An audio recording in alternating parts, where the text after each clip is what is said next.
This is a replica of the Pieta by Angelo, which he actually carved out of Carrara marble when he was only 21 years old.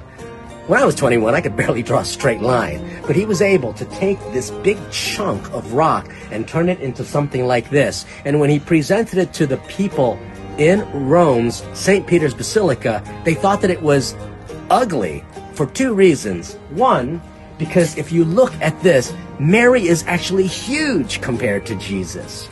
But then Michelangelo said, you're looking at this wrong. Don't look down at it. Put it on a pedestal and look up. And when you see it, perspective shows Jesus and Mary, they look properly perspective. So that's one thing. Then they said, but if I do look at it from ground up, I would only see Mary's face. And that's a problem because she looks so young.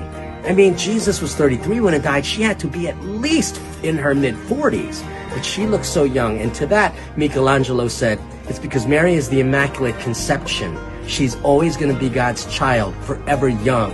And, see, Michelangelo's mother died young. And so what he did was he put the face of his mother, his young mother, on the face of the Pieta.